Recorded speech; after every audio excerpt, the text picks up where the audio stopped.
One of our teachers did something special with their freshman students. RHS celebrates Valentine's Day. Another Black History Month moment. We are RHS. And we are on the air.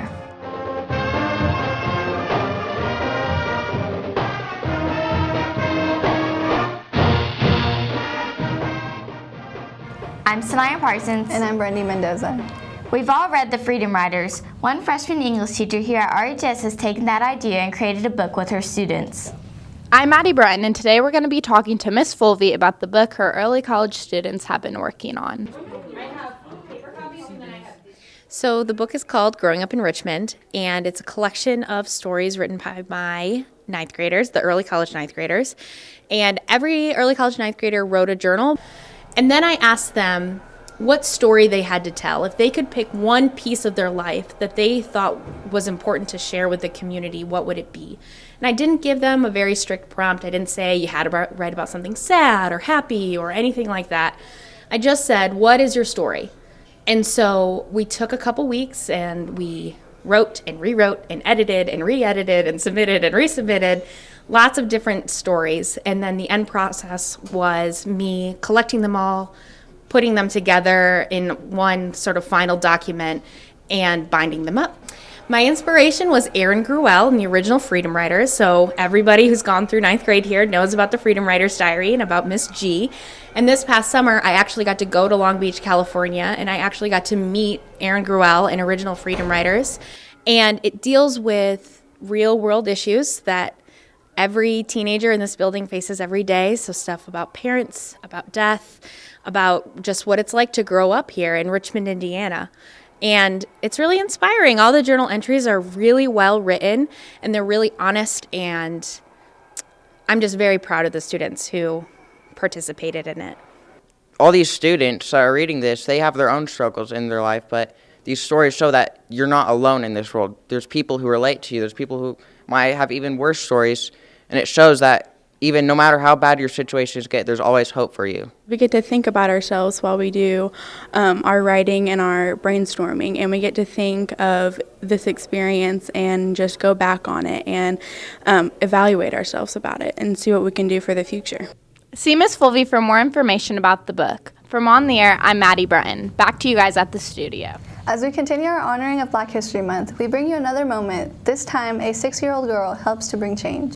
Imagine being 6 years old and having your world turned upside down as you started first grade. That's the story of Ruby Bridges.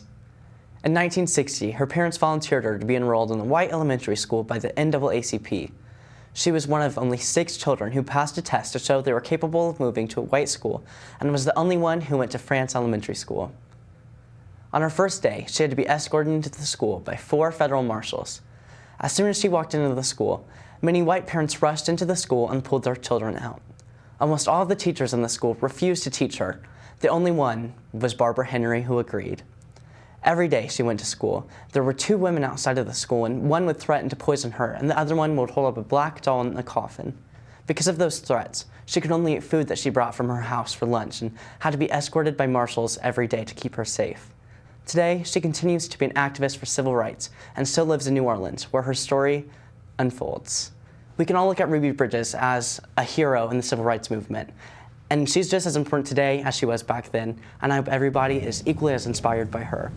We want to congratulate the RHS academic teams for their recent success.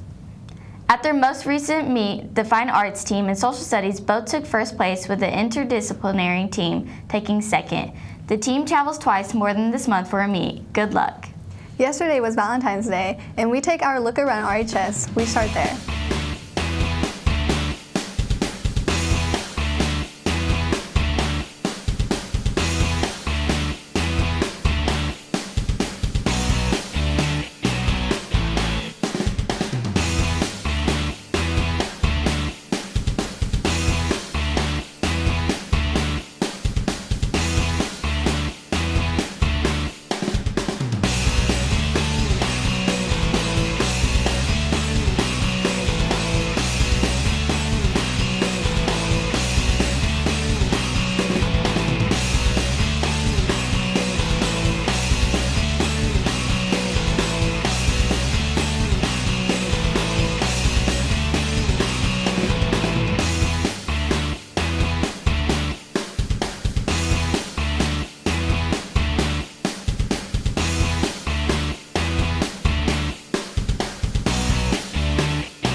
sports, we start with a look at last night's gymnastics meet where they honored their seniors.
And speaking of seniors, tonight is senior night for all the winter sports at the home basketball game against Lafayette Jeff.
As we close today, we have a special segment for those just to have a little fun.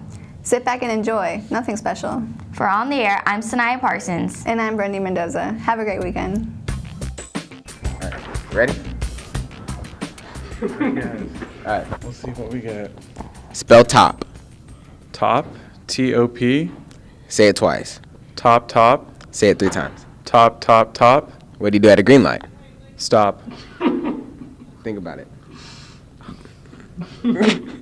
What do you do at a green light? Proceed with caution. So, a plane crashes on the Mexico and U.S. border. Where do you bury the survivors?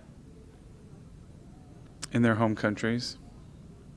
It doesn't have to be Mexico or the U.S. What if they're French? What if they're English? What if they're Chinese or Japanese?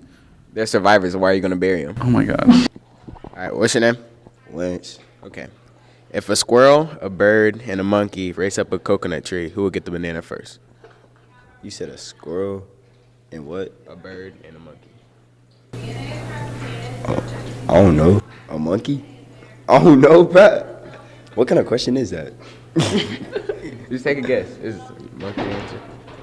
I'll say a bird. Right, bro. Just kidding. You're not right at all.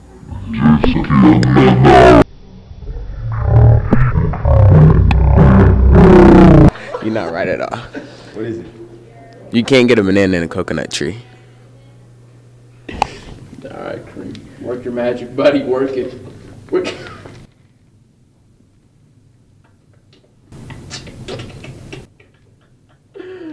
All right. My jacket. Will you hold my jacket for me while I talk?